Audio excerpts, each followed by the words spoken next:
mwaramutse neza nyakubahwa perezida wa repubulika.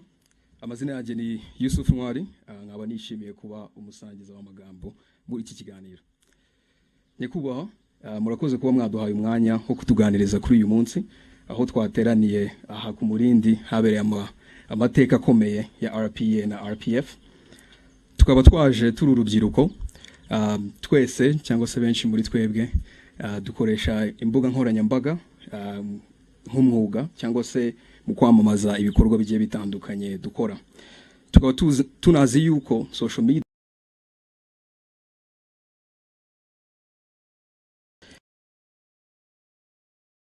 ikibazo cya mbere nakibaza nkoresheje ururimi rw'icyongereza.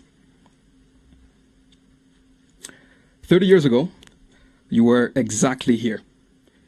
36 years old, probably younger than a few people in this audience. Maybe not me, but a few people here. Outnumbered significantly, facing a reality that hundreds of thousands of people's lives, including some of your relatives, were at stake. Mr. President, take us back a little bit. We want to understand what was your state of mind in that specific moment when you gave the order that started the campaign to fight against the genocide against the Tutsis. Thank you.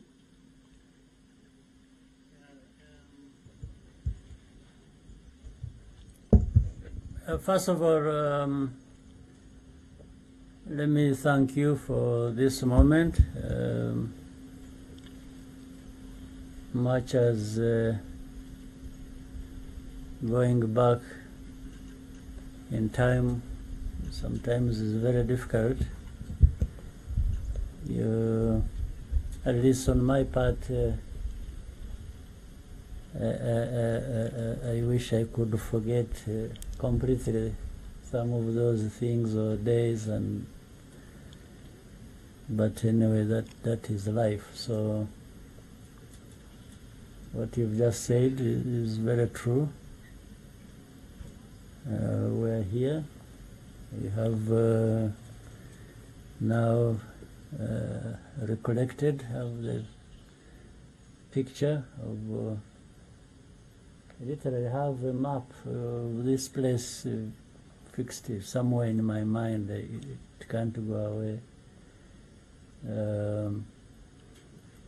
More so, what can't go away is what was happening in our country and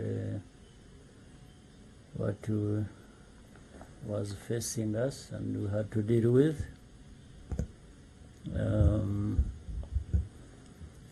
You know, I speak from my understanding. When you are faced with a situation like that was at the time, there are a few things that come to your mind, and there are a few choices. Either you face what it is, however difficult it is, and invest everything in you to deal with that, or you break down and run away. There is really nothing in between. Either you do something and or don't do it, and the consequences either way are very obvious. But at that time, sometimes it is not obvious. You only come to think about it later. So from the beginning, when the struggle started, we understood the magnitude, the weight we have to carry in doing what we are trying to do and achieving what we had in mind. We never underestimated. But it turned out to be even much bigger, much more complicated than anyone could have thought.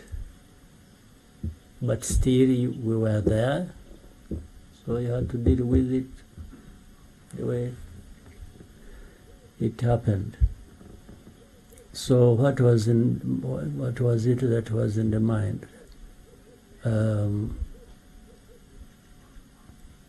You don't want to go too far ahead of yourself, because if you do that, you probably will make a mistake, because either you are thinking about defeat or thinking about victory, which has not happened. And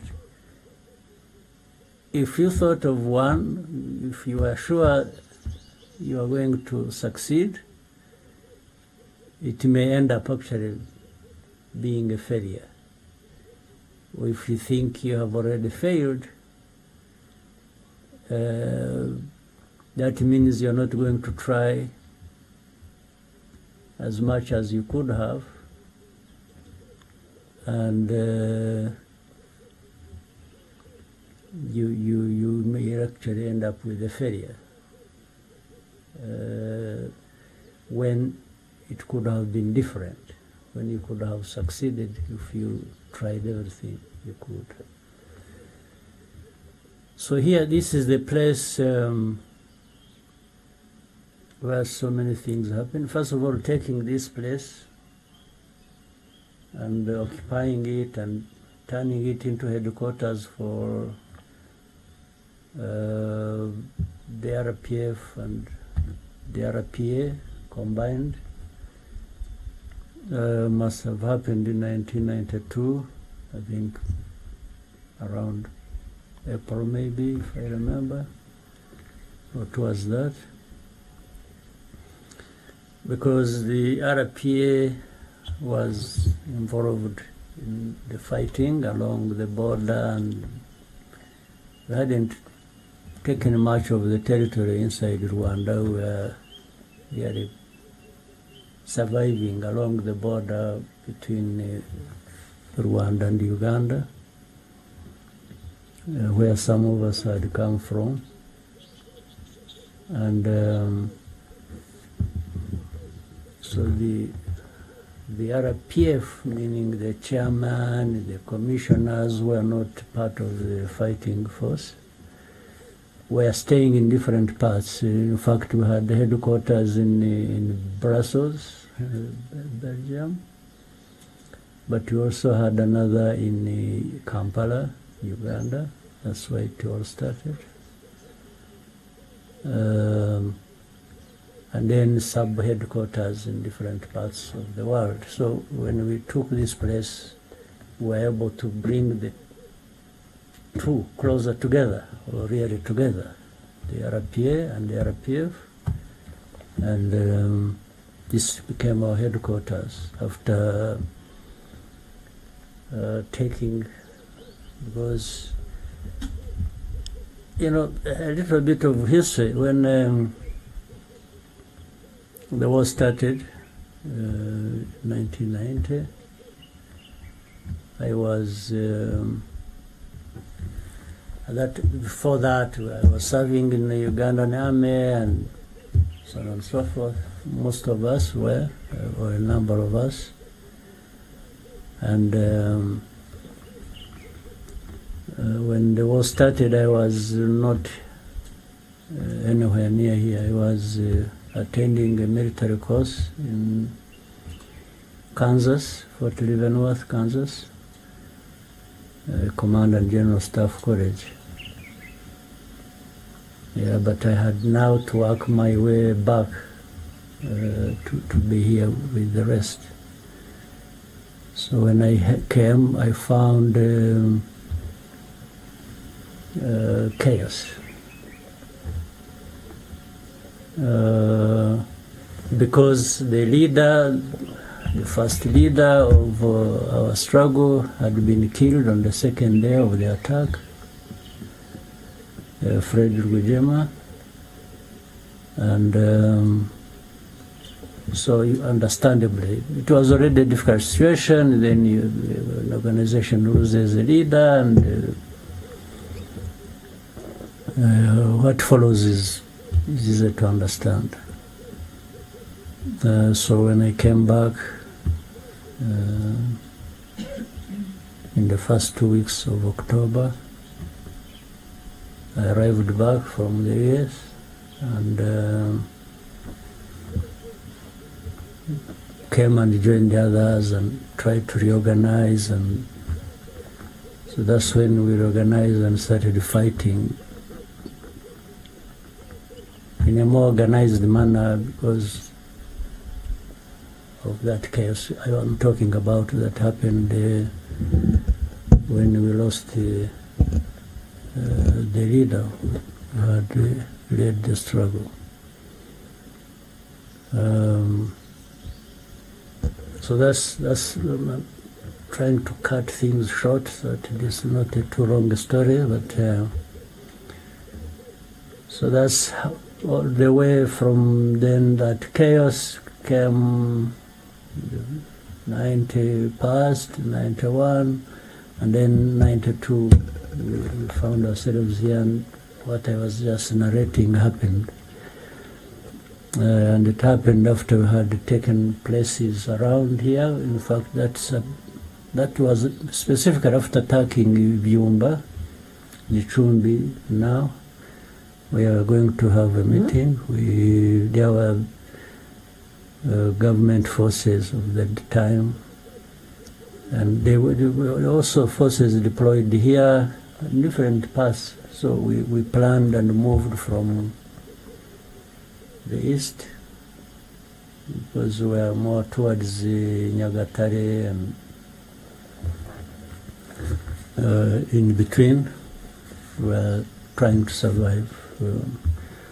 So we organized and attacked a number of government enemy positions around, including the one here, which happened last after actually taking Byumba, then Gicumbi and different other parts. We did by bypassing their positions and actually attacked them from the back. We went through the enemy deployments, cut through, and those who were here didn't know we had attacked Byumba then, and the others in a place called Rukomo and other places, Bungwe, and I don't know whether they still bear those names. I haven't followed over it, but so then we took this place because our positions were now far ahead, so this was more or less protected, and that's why we turned it. We had the headquarters. It was making it easy for us because from here to the border, I think, is about 30 kilometers, maybe, something like that. So we would operate going forward and spread wherever we needed to. But at the same time, we had access to the border with Uganda, and that's how most of the time we used to get food and medical supplies and other things we needed. So it was easy, this position was easy to connect us with the world, but to connect us with the country, and enabled us to carry out the operations we had to carry out. So we grew from here quite fast, and yeah, so that is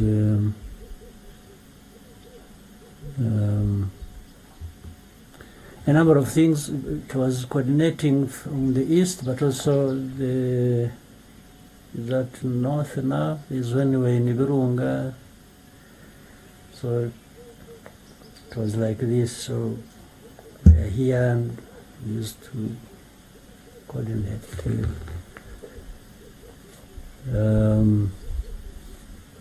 So what was in my mind when it came to the time, there came a time there were peace negotiations and in Arusha, and then it failed, and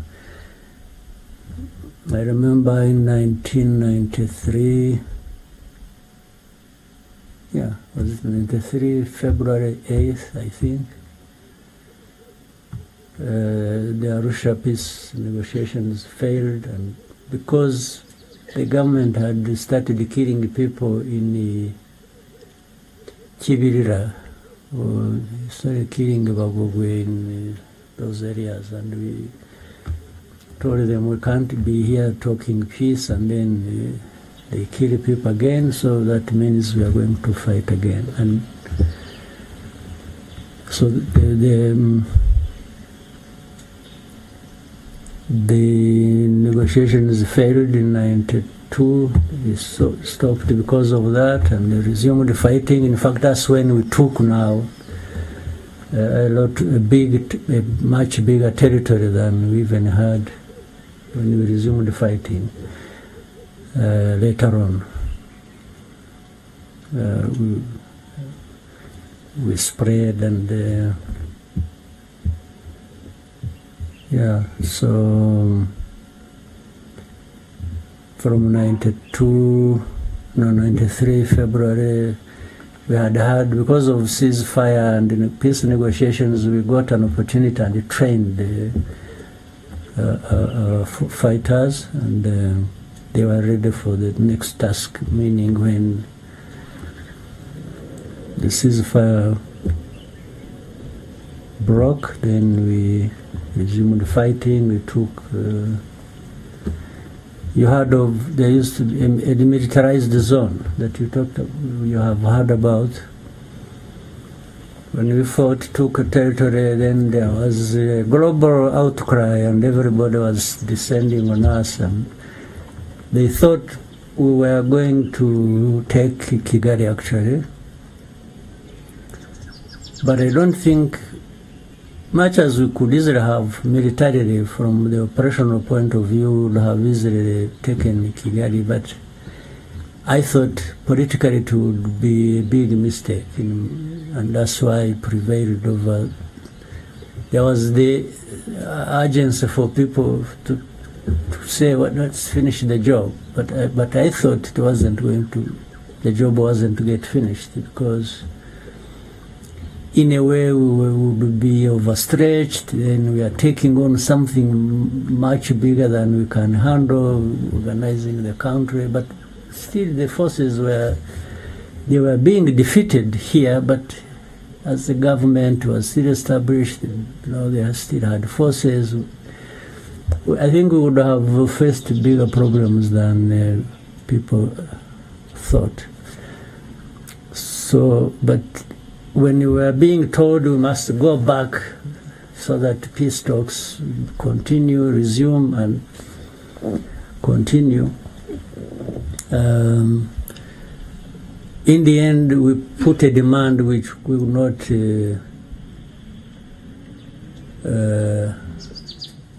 relinquish. We demanded that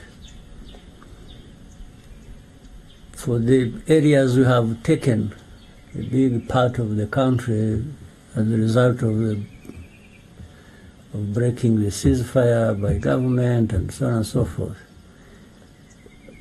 we cannot return this area or these positions to the government.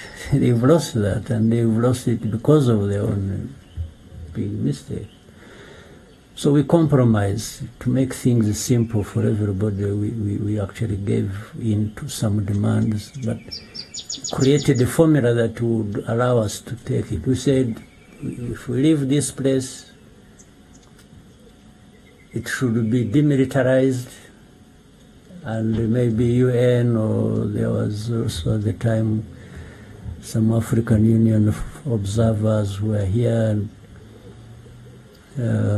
said they should monitor this area, the government should stay where we pushed it to, and for us, we have no problem going back to our positions.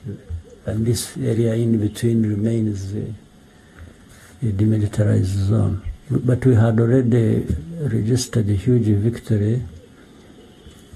We were able to connect with the people in the country. to a great extent. It put pressure on the government because they really got a very bad beating, and they were now open to more serious discussion. And that's what. So everything was being coordinated now from here, from Mulindi. So when it came the genocide, even before that, we used to monitor everything happening. We used to monitor militias being trained in there are hundreds of thousands in every district, as we have them now. And the plans would leak. We had people who would tell us, and we used to share it with the UN, the forces that were present here in the country, and we found actually they knew a lot about what the preparations were, by whom, where, and for what intention. They knew. When you hear people talk about genocide and as if it was something that just happened or happened because of Habyarimana's death or this and that, it's all rubbish. This happened way before. In fact, General Darel, the commander of the UN forces, used to come here many times. He would come by helicopter or by road many times. There are so many visitors who used to come here, even from outside of Rwanda, and we used to share this information. We used to discuss it. We would give them information you have, give them evidence, give them, and sometimes we would find they already know.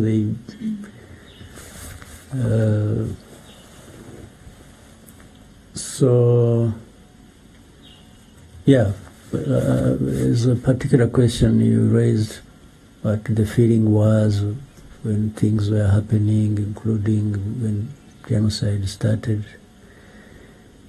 You know, it is hard to go back and tell people what you are thinking. Honestly, I don't even remember some of the things I was thinking. Things were happening so fast, and it was so stressful, and I spent more time and energy trying to stabilize myself so that I don't collapse under the weight of everything. But focused on saying, first, if it is fighting, we must fight to win. If it is even politics, we must do the right thing politically, still make progress. And then when the genocide started, the immediate thing was to fight the people who were killing. Second, try and save as many people as we could, if it were possible, but same time collapsing the government that was responsible for that. While we had many people, there's not a person even here, I'm sure among you, there's not a person here who doesn't have a number of people who were killed that were known to them, were relatives, were parents, were children, were things like that. And by the way, it is because I've asked many times. You see, in a situation like ours, genocide is happening. There are perpetrators, there are victims. But overall, there is nobody who is not dying on either side. You are killing people, in a genocide, you are therefore going for those you are targeting, but at the same time, those who are doing the killing of other people were also facing death because we had to fight them. So in the end, nobody, there's not a single person of the millions here in Rwanda who would say they gained from this. Everybody lost. Even those who started it and started killing people, they wanted to achieve something, but they didn't achieve it. Because what they intended to achieve was not just killing a few. They wanted to exterminate people. A certain group of people, they thought deserved that, or they wanted to kill. So it didn't happen because not everybody died. There is always going to be people who will remain alive. And so I think that's what else you want me to tell you? Yeah, thank you very much. Ask me anything, yeah. Yes, thank you very much, Your Excellency, for the context. Yes, I'm sure there's a lot of questions from the crowd, so I'll open it up to the floor. Please raise your hand if you have a question, and before you ask your question, introduce yourself, tell us a little bit of who you are, and then address your question. Try to be as concise as possible. Scovia? Murakoze nyakubahwa Perezida wa Repubulika, nitwa Scovia Mutesi, umwanditsi w'ikinyamakuru Mama urwa Gasabo. I see you every day on the media, social media. On the social media, yeah. Yeah. Murakoze, ikibazo cyanjye nashakaga kubaza, usobanuye byinshi bigaragara inzira yari ikomeye, ariko nagize ikibazo nifuza kubaza, ese musobanura mute impamvu mwari mufite ikomeye yumvaga ko mushobora gutsinda ubutegetsi bwa Habyarimana bwari bufite ingabo zikomeye ndetse bashyigikiwe n'amahanga, mu by'ukuri yumvikanaga nkakomeye. Nyuma yaho uyu mukanya tugeza aha General Kabarebe yadusobanuriye uko mwageraga mu Mutara, uko mwasanze bimeze ko byasaga nk'ibiteye ubwoba, impamvu ikomeye mwagize mukumva ko muri butsindira urugamba kugeza uyu munsi nyuma y'imyaka 30 mwicayeho. Ndabashimiye. Ndakubwiza ukuri, ntabwo ari science ngo muri science nararebaga nkasanga turi butsinde, cyangwa ntabwo ari, it's not anything. Ntabwo nta kintu cyari gihari twemezaga ko turi butsinde kirenze umutima wacu kuvuga ngo natsinda ntatsinda ngomba kurwanira ukuri kwanjye. Nicyo umuntu yashingiyeho, ibisigaye bikubakira aho ngaho. Ntabwo rero ntawari ufite icyizere ngo ibintu bigomba kugenda bityo, kuko na bimwe uko abantu babitekerezaga cyangwa babyifuzaga bigomba kugenda siko byagenze. Kuri bimwe hirya no hino, ariko ibyo mvuga byo kuvuga ngo twari ahantu uvuga uti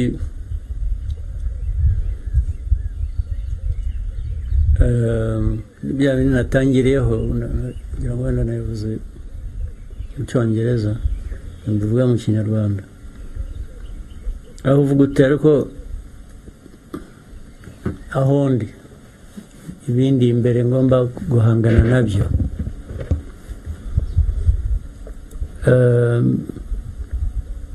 Mfite uburyo bungana iki kugira ngo nkore kimwe cyangwa nkore ikindi, ariko ukaba ufite ibintu bibiri gusa, kuvuga ngo either ndabihunga nigendere nkiza amagara yanjye, kuko hari ababikoze barahunga barigendera babivamo, n'ubu barakiruka ntibaragaruka. Ibyo babikora. Ikindi ni ukuvuga ngo oya, ntabwo ndi bugenze ibyo narwaniraga, n'ubundi ni ukuri kwanjye, ngomba kubikomeza ni nabizera mbizire. Ni ibintu bibiri rero, yezo urahunga cyangwa urasigara uhangane n'ikibazo. Ibi byo guhangana n'ikibazo byari muri bantu benshi, nicyo cyiza cyabyo, byari mu banyarwanda benshi, ntabwo bari bake, abahunze ngira ngo nibo bake kurusha basigaye bahanganye n'ibibazo. Muri uko guhangana rero n'ibibazo nyine ugomba gukoresha rero ubwenge, noneho gukoresha ubwenge. Ese uhangana n'ibibazo ute? Guhitamo inzira uhangana nabyo nayo noneho niho hazira gukoresha umutima n'ubwenge, bikaguha icyo gukora bitewe n'icyo ufite, n'icyo uzi ku mwanzi, n'uburyo bwo gukoresha kugira ngo utsinda ari urugamba rumwe hano cyangwa ahandi, cyangwa utsinda urugamba runini rwo kurangiza ikibazo cyose. Nta kindi cyizere, nta kintu cyari gihari cyaha umuntu uwo ari we wese. Yewe n'abatsinzwe banza batari bazi ko bazatsindwa, babaga bazi ko ni leta, bafite ibyangombwa byose, bumvaga bari aho twebwe bitaga inyenzi, bazatunyura hejuru gusa bakagenda. Natwe kubera aho twavaga nuko twari tumeze n'ubushobozi butari buhagije twari dufite, usibye uwo mutima wo gukora ibyo ushaka gukora, warabikoraga, ariko nta garanti, nta kintu cyakwemezaga ngo ibyo urwanira uzabigeraho. Ariko wagomba kurwana niwe, kuko nicyo wahisemo, kandi niyo inzira yari iri imbere yawe warebaga wakoresha gusa. So ntazagira ukubeshya ngo ibyo twita intsinzi ngo barayirebaga. Barayirwaniye bayigeraho, ariko kuba warayirebaga iza ibyo bizavugwa n'utari uhari.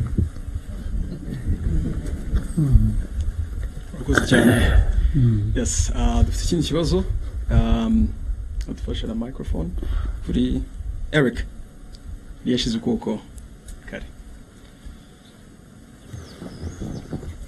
Thank you so much, Your Excellency. My name is Eric.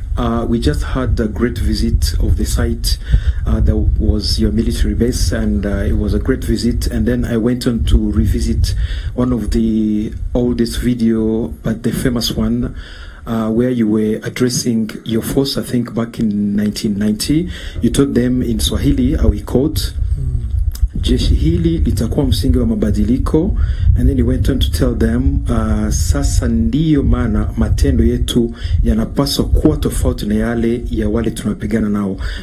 For me, these were super great values of RPA. So my question is, how could you envision unity and integrity knowing you were not even allowed in your country, even coming to visit your friends and family, you could sneak in, and then we also had that, not here, I think we need to fact check this, that some of the Habyarimana forces that were wounded during war, some of them were treated here.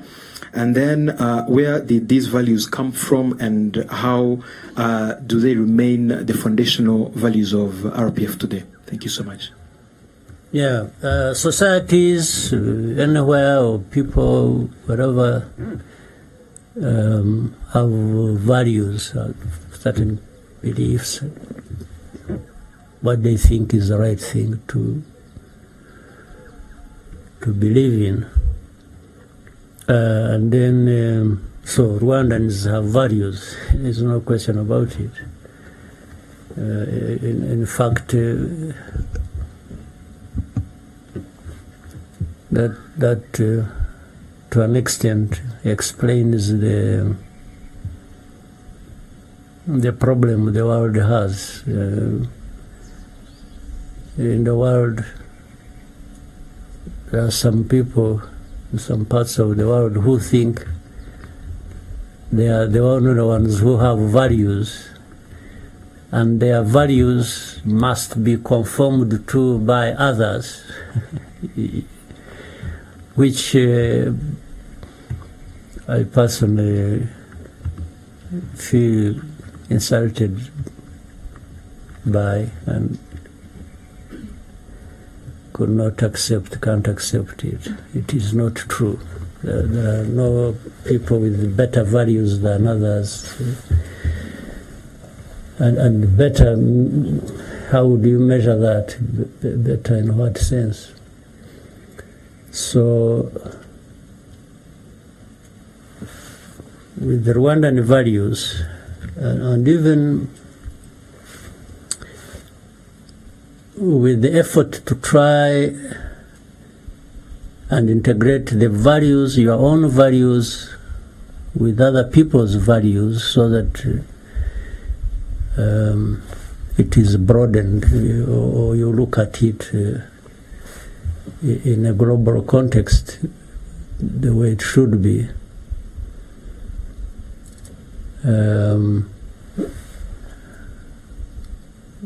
The governance of the country, the politics of the country, ordinarily should reflect the values of that society.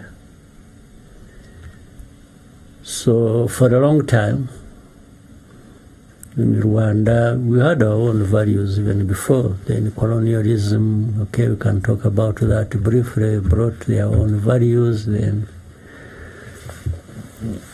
gave or distorted the values of Rwandans, and unfortunately Rwandans came to accept the distorted values as their own. What do I mean here? Having a country that is divided on ethnic basis isn't part of the values we should espouse. We shouldn't. But that's what happened. So the RPF, the origin of it, much as it is problems that had happened to some Rwandans, not only those living in the country, but especially those outside as refugees.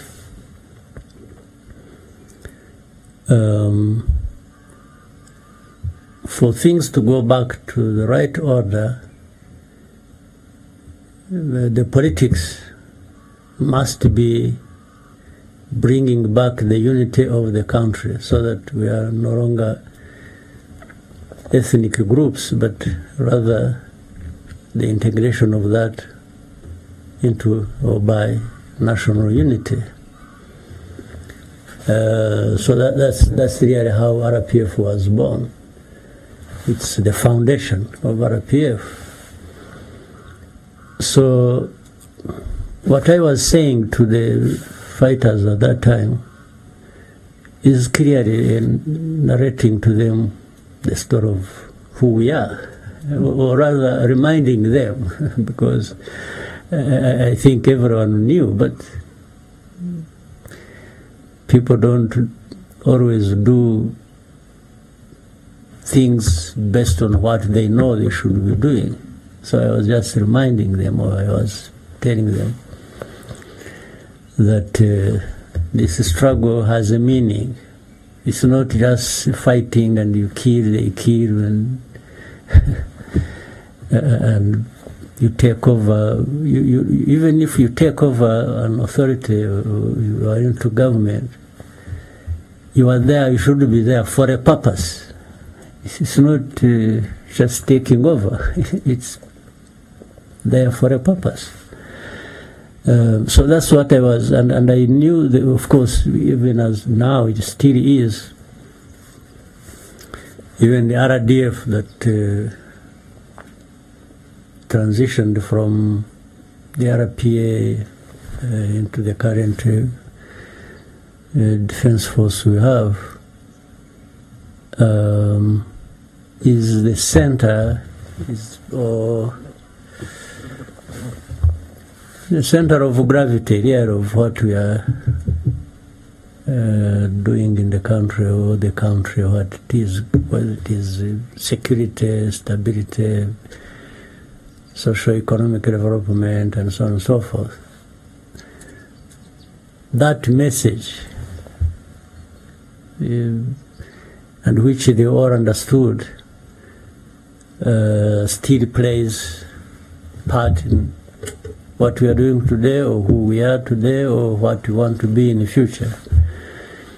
Yes, that differentiation between those who were fighting that later on committed genocide, or some of them had done so actually in many other, you remember this genocides of 60s, of 70s. So I was saying we are there, we are fighting for a cause that will change all that and create Rwanda to be what it should be. So that is even the message today, even tomorrow. Well, if we can fail to achieve it, but it remains, it stays the message. It is what should be driving us, even politics we are doing, even the elections we are preparing for tomorrow, and the campaign is here running up and down. I'm not running up and down for nothing. I'm running up and down for that message. To present it and put it where it belongs and give it the results it should have. Thank you very much, Mr. President. More questions? Joel? Yes, thank you, Mr. President Paul Kagame. So my question goes, first of all, my name is Kurikira Joel. I'm a content creator and a proud first-time voter. My question is, your name is... So when you were here, you probably were not yet born. Yes.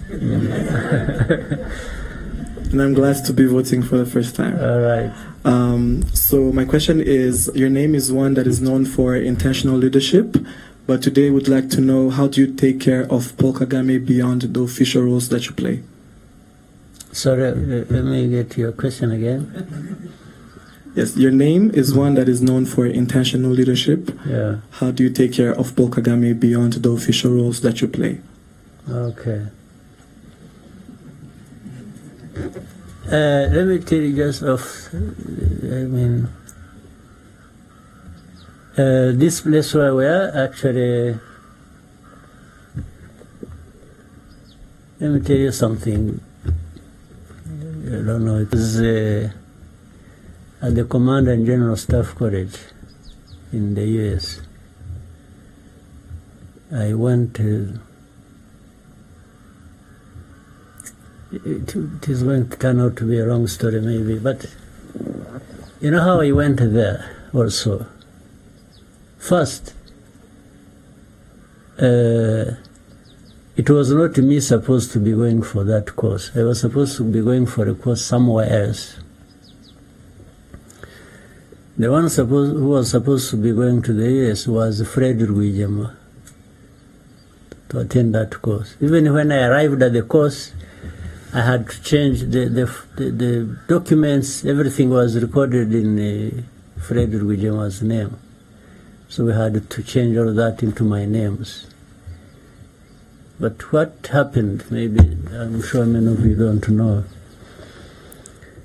when we started organizing in Uganda to actually do what the Ugandans got to know about it, we were doing it discreetly. And even encouraging Rwandans to join the army and inviting some from different other parts of the world to come and join and be with us. And because that time it was easy to join the army in Uganda, they had many groups fighting, so we filled the space. And some of us had the opportunity of being part of the struggle from the beginning, and we are so organizing and bringing people in.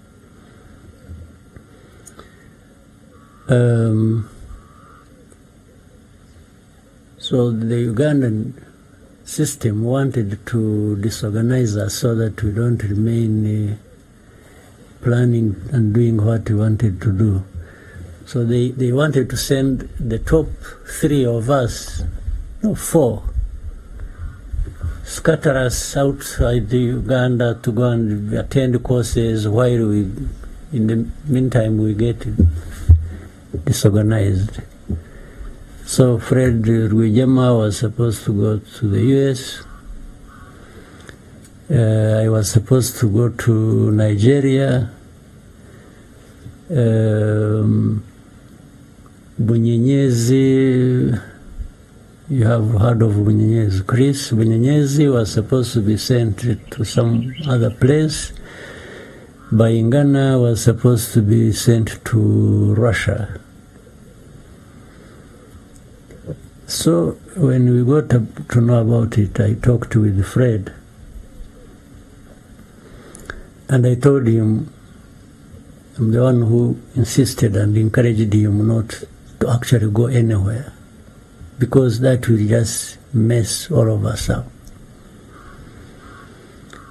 He was our leader. Then he said, if you go, that means postponing it for another 5 years or something. So we agreed. He's actually going to decline, and we tried to create a story of he would tell the authorities so that they understand he's not just objecting to going. And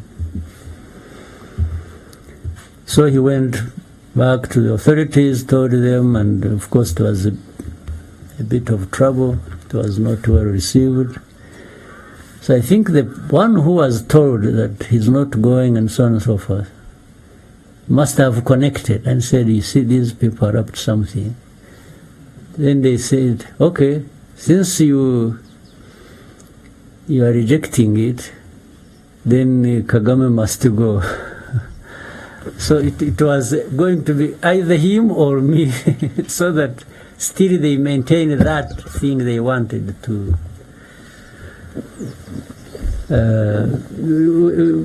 I'm sure they are warning you for time, but let me say we are in charge of time here. Don't worry.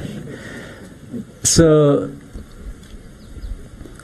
he declined, and they sent me, as if to say, okay, if you are going to go, then this one will go, because they never wanted us together.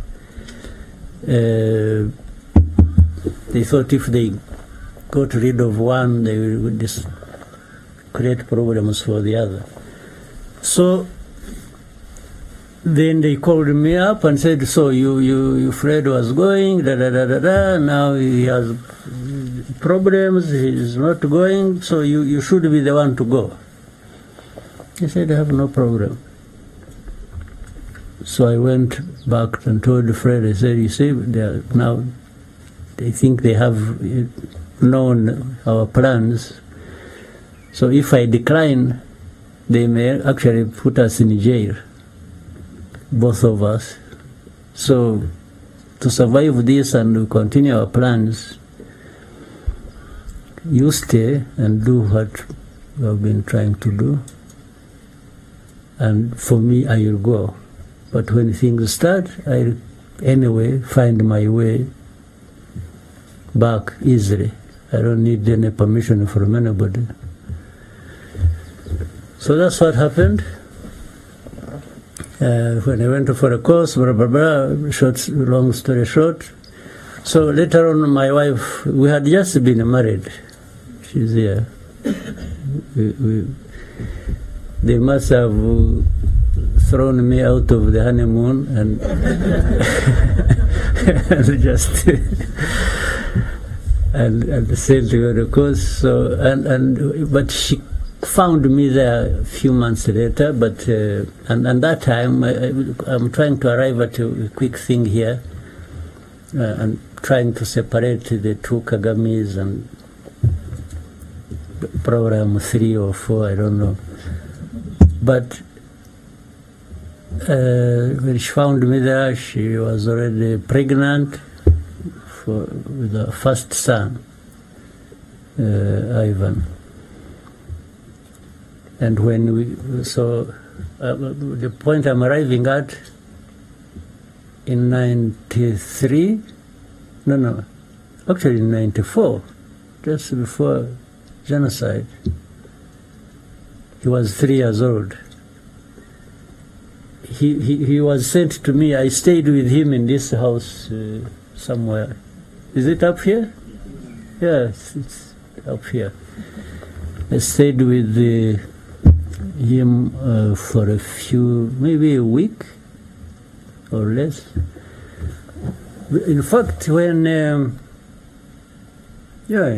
when Habyarimana crashed in the plane, he was here with me. The boy was here with me, and we were the news came. We were watching football. Where? In one of these houses. Yes, there was an Africa Cup tournament. I remember it was Senegal playing Cameroon, I think, when we were watching here. And somebody came with a message to me that Habyarimana's plane had crashed, and there is chaos in Kigali, and so on and so forth. So what follows a different issue. But he was here with me. Now, you can see he was here with me not as a soldier, not as anything, but just as part of the family. So I was trying to reduce the amount of stress I had accumulated by having my son around. Something else funny that happened when, of course, I said he was here when the chaos started. In fact, I left him here and went with the forces that were going to Miove. That was Miove. And so I sent a message back. I told the people who had stayed here, I said they should quickly take this kid back across the border and take him back to his mother. You won't believe it, he refused. He refused, he cried, he said, no, you must see me first. He was like, where is my father? Where is he? He refused that day, and the next day we were very busy out there.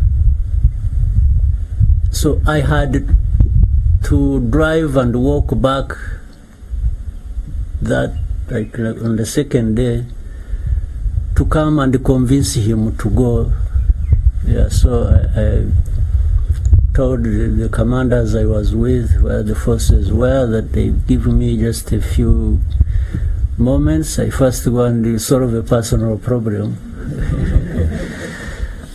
So I had to come back. Actually, that time it was very dangerous because there was still some forces in between, and we had.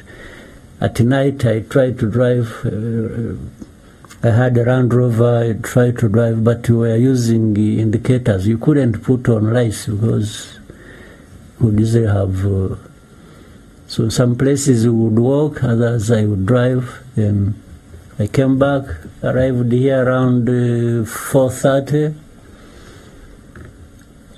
in the morning, and stayed up until he was sleeping until he woke up. And so I told him, you know, your mother wants you, you have to go. It seems he was happy where he was staying. He wasn't. So I had to convince him. I literally forced him, gave them somebody who took him to the border, and then I went back immediately. I didn't even rest time. I had to go back and in the process. So I'm just trying to bring in the official me and the personal me. I thought maybe there wouldn't be a better place or thing to explain it than that story. So we had to keep one part is family, another part is work, and another part I don't know what it is. Yeah. Thank you very much, Mr. President. With your permission, we'll take 2 last questions. Okay. Yes. Maybe with a bonus of 3, if they could make it short, then. Yes. Lionel, please, can you help us with the microphone? Thank you, Mr. President. My name is Lionel Nditebilie. I work at the Pan-African Review. 30 years ago, you were already the target of criticism coming from beyond the borders of Rwanda. When 30 years ago? Yeah. I'm still taking this criticism even now. Yes, that was my question. Like, Yeah. What was it then, and what is it now that is driving that criticism? And what can the new generation of Rwanda learn from the way you handled it? Well, it's hard to tell, but also not. I shouldn't exaggerate. It isn't too difficult. Is there anybody in the world who would not be criticized, or who is not criticized at one time or another? I don't think. And it depends on the interests, or even the views of those who are criticizing you, about you, their views, their whatever interests, or if you. But it also means you are actually somebody. If you have to be criticized, somebody who is nobody want to be criticized because they're criticizing you for something that in one way they associate with, but would want it different. That is one possibility. The other is what either you are thinking, or your actions, or you are a danger to them. In other words, it's like they deprive them of something. For example, if we two of us, I'm telling you, say, you know what, let's do this, or you are telling me, let's do this, so that we are not dependent on the other one. And the other one actually wants you to be dependent on them. They will not be happy that you are trying to be independent. So they will attack you for wanting to be independent, because they don't want you to be independent from them. And there are many tactics, there are many ways of doing that. They may not tell you directly that, because it looks ridiculous that they are attacking you for wanting to be independent. So they just find ways of creating a bad name for you, so that works against you, and it's not seen that they are the ones working against you. What is working against you is is what they have created about you, the image. They make it look happen like that, and absolves them the responsibility of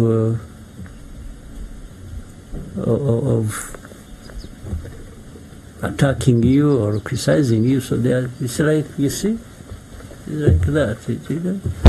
You know, at a higher level, like in our case, you know, there are, we touched a bit of history and said, you know, what has been happening in Rwanda. Let's talk about genocide alone. It happened because the country was divided. You know, the colonial times brought in the kind of politics and shaped Rwanda like that and so on. And then, anyway, ultimately genocide happened.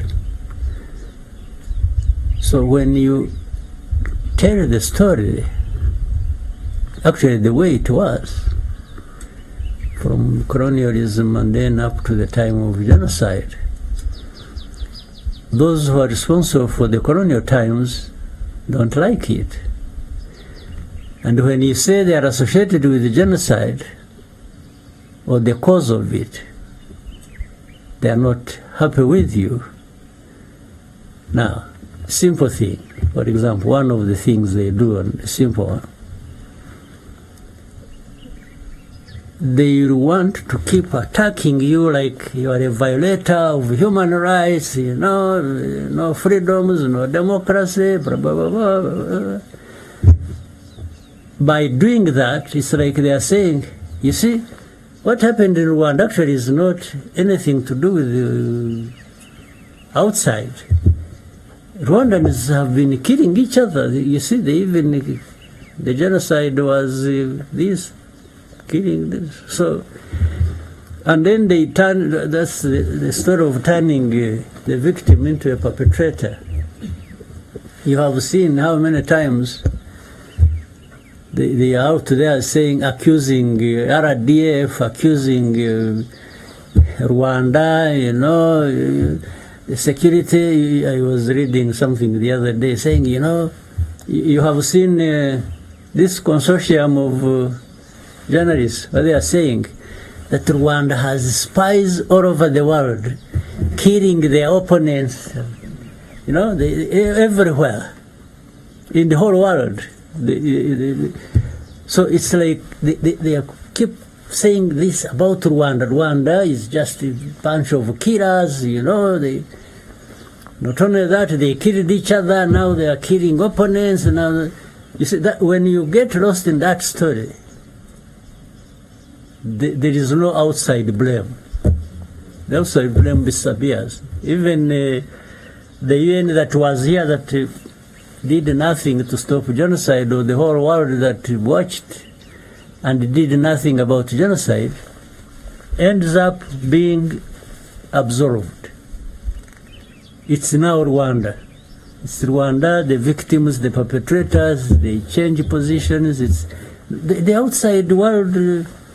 Well, even journalists who were busy actually orchestrating genocide and supporting genociders, and they are the ones now who are spinning this story like those ones.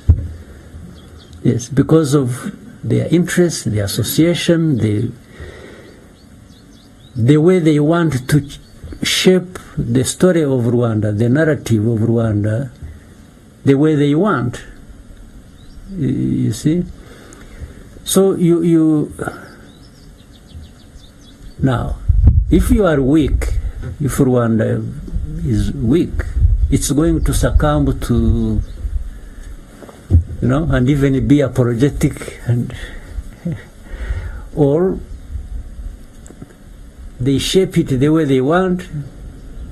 They promote people, and you can see when they are saying, you know, these are the people like the Ingabire is like, you know somebody Ingabire, this small woman of a genocide, you know.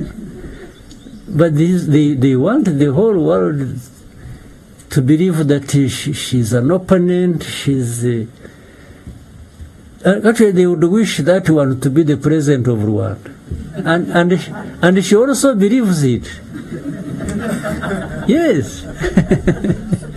So she believes it, and she's everywhere giving lectures and, you know. But this is, it's not Rwandan. This is not a Rwandan who believes this story. But the outsiders, these journalists, these ones who go to, what do they call it? Forbidden stories. It is forbidden to be talking about Ingabire. I'm actually sort of going to be blamed for it. You will see it.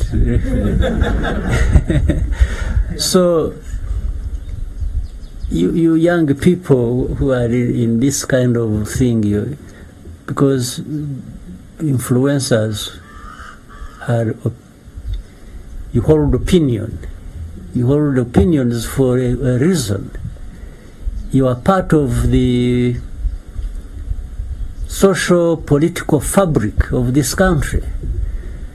So if you don't grasp that easily, I'm sure maybe, you know, among you or somewhere else, there are people who are operating the opposite of how you are doing it. Yes, so they must be having a reason, either of their own or being used by others. So constantly, we've got to be aware, we have got to be, but we also got to have what we want for ourselves. And we should not be apologetic about it. You check any time, any day, I've never been apologetic for what RPF is doing, what Rwanda wants, what I am doing with these people who abuse, criticize, and even in high offices, they are somewhere outside in the world. They, you know, you meet somebody, they say, yeah, why in Rwanda, why you are doing this? You say, what? You say, what evidence do you have? They said, but so and so said this. They are talking about one of the influencers somewhere out there whom they are at the same time using, and then they are quoting that one as evidence. I mean, so this is a world you must really try and learn to be sophisticated, at least in understanding the nuances of these things and the world we live in. Thank you very much, Mr. President. Maybe a question from the front. Naomi.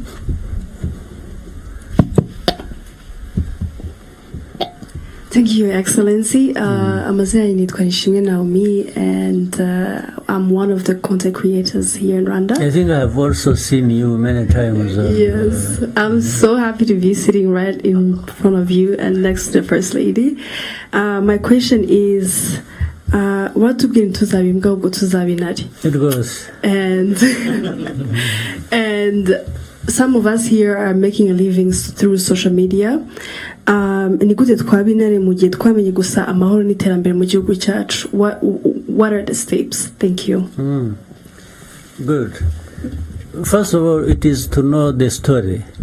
No kumenya, ugomba kumenya nibyo wasanze ari byiza, muracyari bato nyine bimwe mugenda mubyumva, ariko mukwiriye kubyumva, mukwiriye no kubimenya, mukamenya ngo ibi byiza ntabwo ari uko byari bimeze imyaka 30 ishize.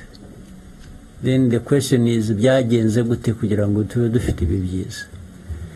Immediately also what kicks in kiza noneho mu mutwe wawe ni ukuvuga ngo ariko ko dufite aya mateka asatya kandi twaba dufite ibi byiza bimeze gutya, ariya mateka mabi yazagaruka. So noneho igikurikiraho ni ukurinda ibyo byiza ufite. Kubirinda gute rero? Hari uburyo bwinshi. Kubirinda even by shaping the opinion, facts, evidence and explanation. Kuvuga ngo ikintu ni cyiza, umbaje uti ni kuki ari cyiza, nabikubwira. I will give you evidence, I will give you a fact, I will give you why I believe iki kintu ni cyiza. So mu byo mukora rero nyine naho ngaho, iyo byageze ahandi, iyo noneho nanone usubira mu mateka ukareba mu mateka, turn pages ukareba, ntabwo ibyiza byikora, ntabwo ibyiza biva muri opinion gusa ngo no mu opinion hari intambara nabyo. Buri munsi you wake up ready for a fight of some kind, right? Yes. Numvuga nabi, niyo waba utavuze igihugu nabi, numvuga nabi turahangana, ndakubaza impamvu mvuga nabi kandi ugiye numva. Izindi ntambara zibaho ni izisanzwe, iz'amasasu noneho zirimo no kubura ubuzima, ibyo nabyo ntawe ubihejwemo. Ibyo nabyo hari ababyitabira baka so nibyo rero cyambere, ariko byose bihera ku mutima wawe n'ubwenge bwawe n'ukuntu utekereza na precisely nka bya muzabimbwa muzabintari. Ni ukuvuga ngo kubimbwa ni ukubaho utagira opinion, utagira umuntu yagutuka uti amusore akaba ari we apologizing. No, should be the one to apologize, not me. So kuba intare bivuga ari no guhangana n'ikibazo cyaba icyawe ku giti cyawe, cyaba icy'umuryango wawe, cyaba icy'igihugu ukakigira icyawe. You want to nibura gutanga umusanzu mu kuyikemura. Mwakoze cyane, Your Excellency. Turafata the bonus question mwaduhaye. Byuka vuba. Yes. Murakoze.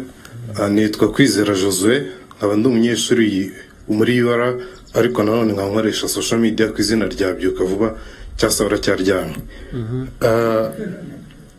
Mu kiganiro cyabahuje n'abanyamakuru muri Byuka Vuba, I think, cyangwa uracyaryamye. Yego. I think I've seen it. I have followed that. Thank you, yes. Mr. President. Ni wowe rero. Yego. I didn't know. Mu kiganiro cyabahuje n'abanyamakuru mwaka ushize muri 2023. Banza no ku ifoto yawe iri ku ntuzi ukoresha, ntabwo ari yawe bwa. Yego. Hariho undi muntu. Yego, nyakubahwa Perezida. Nibyo? Yego. Then I have followed. Thank you. Umunyamakuru wa TV1 KNC yabajije niba abanyarwanda dukeneye kwitegura igihe twaba duteye bitewe n'amagambo ari guturuka hanze, aho uravuga ko ashaka kuzatera u Rwanda. Nyakubahwa Chairman, mwamusubije mubwira ko dukwiriye kuryama tugasinzira, tukongera tugasinzira nta kibazo dufite. Twebwe twaragiye nyine nta kibazo dufite, turaryama tugasinzira.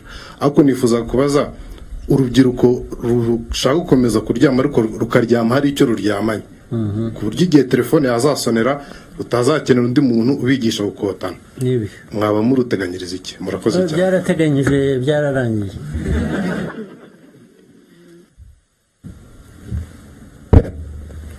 kuvuga gutyo ngo uryame usinzire ni ukutabiha umwanya urenze uwo bikwiye, ariko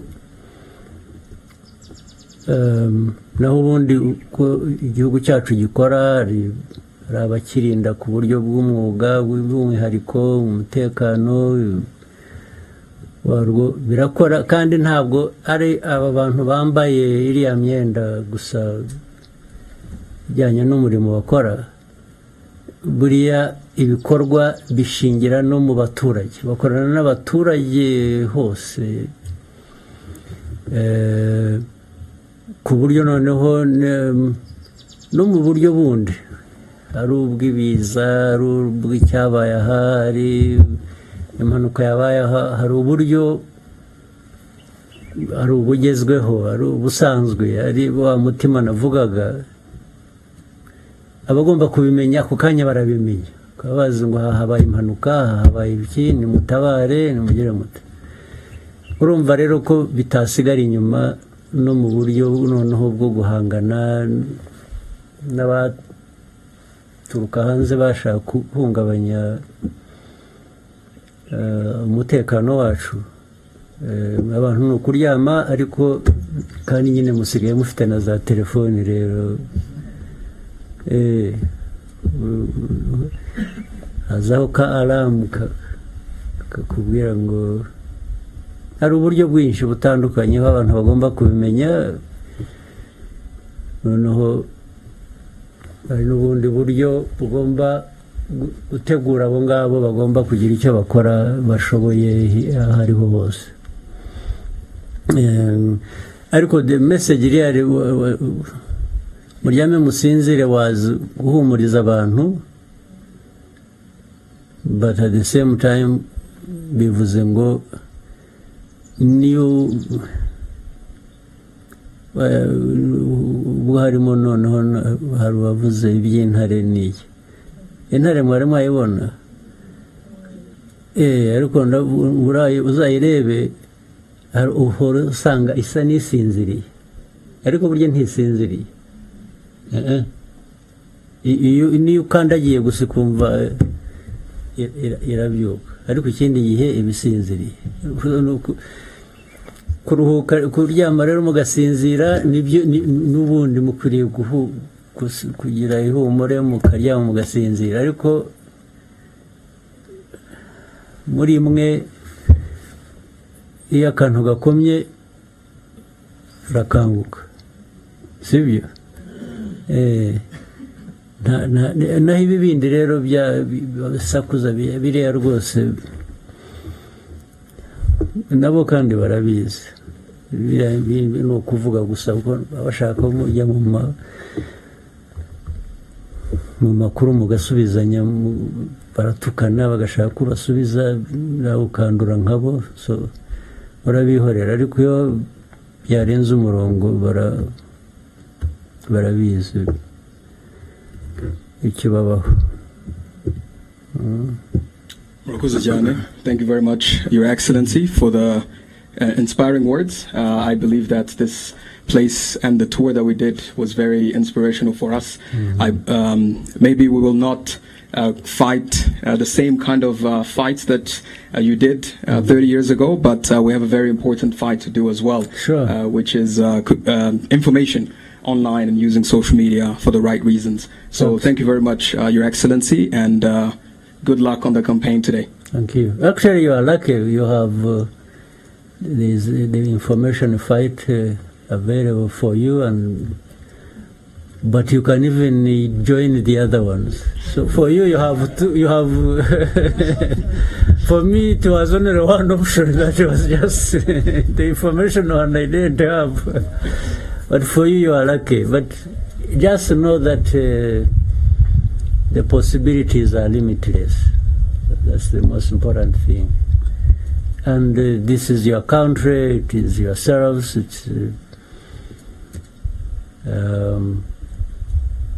there shouldn't be anything that should deprive you what you want to have or want to be or want to. Just, it starts from within you. Just don't accept nonsense. Yes. We will not. Yes. All right. Thank you very much. Thank you. Your Excellency. Yeah.